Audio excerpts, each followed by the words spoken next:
Today we will be discussing the poem On This Day I Complete My 36th Year by Lord Byron. He was a second-generation Romantic poet, like his close acquaintance Percy Shelley, who influenced him greatly. The Romantics were very influenced by passion, emotion, and freedom, which is the reason for their poetry being very euphonic, as it is meant to stir up certain feelings within the listeners. Well then, how about we read it out? Poetry is intended to be read aloud anyway. "'Tis time the heart should be unmoved, since others it hath ceased to move. Yet though I cannot be beloved, still let me love. My days are in the yellow leaf. The flowers and fruits of love are gone. The worm, the canker, and the grief are mine alone. The fire that on my bosom preys is lone as some volcanic isle. No torch is kindled at its blaze, a funeral pile. The hope, the fear, and jealous care, the exalted portion of the pain, and power of love I cannot share, but wear the chain. But 'tis not thus, and 'tis not here, such thoughts should shake my soul nor now, where glory decks the hero's bier, or binds his brow. The sword, the banner, and the field, glory and Greece around me see. The Spartan borne upon his shield was not more free. Awake not Greece, she is awake. Awake my spirit, think through whom thy lifeblood tracks its parent's lake, and then strike home. Tread those reviving passions down, unworthy manhood onto thee. Indifferent should the smile or frown of beauty be. If thou regrettest thy youth, why live? The land of honorable death is here. Up to the field, and give away thy breath. Seek out less of 10 sought than found, a soldier's grave, for thee the best. Then look around, and choose thy ground, and take thy rest. There seems to be a particular rhythm integrated within the poem. Yes, but it doesn't seem to follow a strict structure, only the alternating lines follow a pattern. That makes sense, considering the Romantics enjoyed having a sense of freedom. So I would hear strictest poetry with constrictive meters, in this case iambic tetrameter. The stressing of alternating syllables mirrors a heartbeat, linking back to the Romantics, as they were all very passionate, believing the heart is what controlled them, what kept them alive and human. Well, since this is one of his last pieces, being written only 4 months before his death, it seems as though this poem was written as a commemoration of his life, a memoir even. In addition to the rhythm matching a heartbeat, the fact that the word heart is one of the first introduced emphasizes its significance to him as a Romantic. In this case, he's stressing every other meter out of the 8 in each line. For example, when he says, "'Tis time the heart should be unmoved, and yet though I cannot be beloved." But what about the 2 lines towards the end that don't follow iambic tetrameter? Indifferent should the smile or frown, and if thou regrettest thy youth, why live? They both consist of 9 meters as opposed to 8, disregarding the pattern. Well, he states that he's indifferent and asks, why live? He's clearly questioning, if not doubting, his will to live. Thus reflecting his indecisiveness through the change of rhythm, insinuating a change in his heartbeat. If you pay attention, Byron conveys a strong sense of indecisiveness throughout the poem through his use of juxtaposition. For example, when he says, "the hope, the fear," as hope is not usually associated with fear. However, as Byron is a Romantic, it comes as no surprise that he relates them, as they are both strong emotions and they tend to coexist to a certain degree. Juxtaposition is also used in the phrase jealous care, as when you care about someone, you would want the best for them rather than be envious. "'Tis not thus, and 'tis not here," is also an example of juxtaposition, as if it isn't here or there, then where is it? In addition to it being an example of juxtaposition, it also creates a sense of mystery, as we don't know where it is or what it seems to be missing. Overall, this indecisiveness he conveys mirrors his train of thought, proving that he was writing without filtering his thoughts. This links back to him being a Romantic, as they did not believe in the idea of logic and restriction. If he had double thought everything before expressing it, then he would have been complying to society's norms, while Romanticism was all about rebellion and freedom of speech. In most circumstances, expressing your deepest feelings would be seen as a sign of vulnerability. Yet in this case, it only serves to empower him. This is due to him taking ownership of the very emotions that make him human, which caused him to stand out from the rest, as in those times it seemed taboo to showcase emotion. Furthermore, one of the main themes he explores is death, which is strengthened by his references to nature. He comments on his days being in the yellow leaf. which is the color they turn before they upsize, referencing his impending demise.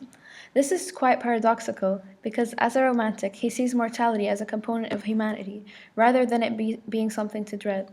Secondly, his use of these references is quite ironic, as he states that the flowers and fruits are gone. Nature is usually used to symbolize life, yet by describing it as being gone, he emphasizes the idea of death. He refers to himself as wearing a chain, portraying the idea of restriction and creating a sense of irony. This is because he alludes to his mortality as being a constraint, although it would be anticipated that romantics embrace mortality since it is a part of humanity.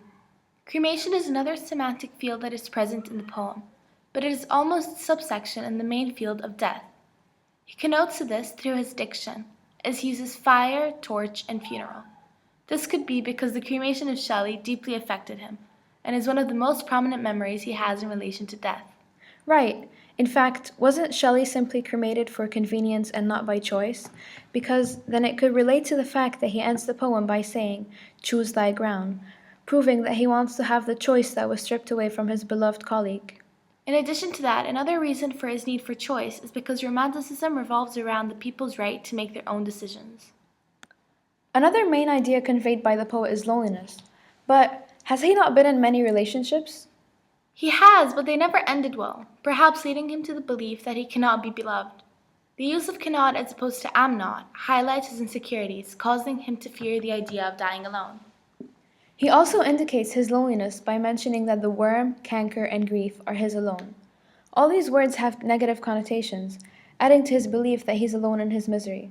He once again references his loneliness by referring to an isle, expressing his feelings of being on his own. Wait, I think that the word isle has a double connotation, because although it does insinuate his loneliness, it also has a more literal meaning. After all, when he was in Greece, he was in Kephallonia, which is part of the Ionian Islands. By having a double connotation, the romanticism is further explored, as everyone has their own opinions and perspectives.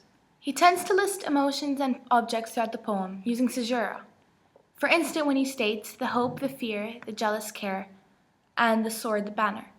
The lack of polysyndeton speeds up the pace of the poem, creating a sense of time running out as he is approaching his death. The listing effect once again connotes to the idea of him riding along to his train of thought, as he is not overly careful about the grammar or conjunctions used. In addition, during the thought process, listing occurs when one is passionate about a topic, when they have too much to say and not enough time. The idea of passion relates to romanticism, as the romantics enjoyed exploring the extent of passionate emotion, whether it be love or hate. I agree. In reality, this passion is shown throughout the poem. It may not be as obvious as it is not solely about love, but it is there. The most obvious example of his passion is in relation to war and being in battle. This relates to the poet as Byron helped the Greeks in their battle for independence as a commander. He was not only preaching the ideals of the Romantics, but actually fighting for them, for freedom and revolution. It does, in fact, come as a surprise that he is willing to up to the field and give away thy breath during Greece's independence war. As he had only lived there for under a year, yet he has enough passion and commitment to die for it. This could be because Greece is where he found comfort after exiling himself from the UK. He seems to be having difficulty deciding where his real home is, as proven by his indecisiveness in regards to where he wants to die. The use of paralake and strike home conveys his feeling of not belonging. Right, as by the use of the word strike rather than to simply return, he depicts his lack of time and the action must be taken in order to awake his spirit. By attempting to rally and awake his spirit, he is hinting that he's losing patience and passion with the war, as though he wants to end it solely for him to be able to die at peace, in his home. The word home has connotations of comfort and warmth, thus discombobulating the poet, as although he is not from Greece, that is where he feels the safest. He finally seems to decide that he wants to stay in Greece and die in battle, as illustrated by the strong imagery created by him mentioning that around him he will see the sword, the banner, and the field. He seems to be accepting this, as death will most likely occur during battle, and those will be the last items he will see. In addition to him accepting his death, he is accepting Greece as his land, a place for him to protect. Perhaps some of the appeal of dying in battle is that it is seen as an honorable death, illustrating him as an honorable man, a war hero even. After all, he didn't have the best reputation in his past. Wait, he uses the phrase unworthy hero to describe himself indirectly, even though fighting for one's country is arguably one of the most worthwhile acts any man can commit. Actually, if I remember correctly, he only became commander due to his financial and political support to the war, which caused the Greeks to gain a lot of respect for him. However, he hasn't had any military experience, thus making him feel as though he hadn't earned his title and making him unworthy of the role. In addition to Byron's strong passion for war and rebellion, he also believes that some things are inexplainable. The fact that he concludes the poem by saying, "And take thy rest," reflects his main belief as a romantic, that there is a chance life may not end once his corporal body dies. So, since he spent his last birthday writing this poem, we'd like to celebrate it by commemorating his death. Well, then how about we bake him a cake?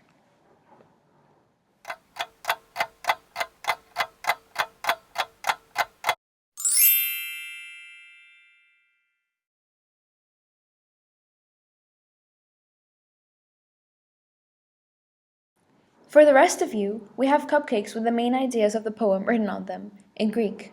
These ideas are memoir, acceptance, life, death, Loneliness, passion, home, and war. We considered printing these words out, but since the Romantics were against industrialism, we decided it'd be better to try and write them ourselves. As, even if they aren't perfect, imperfection is a part of humanity. Thank you for watching our presentation.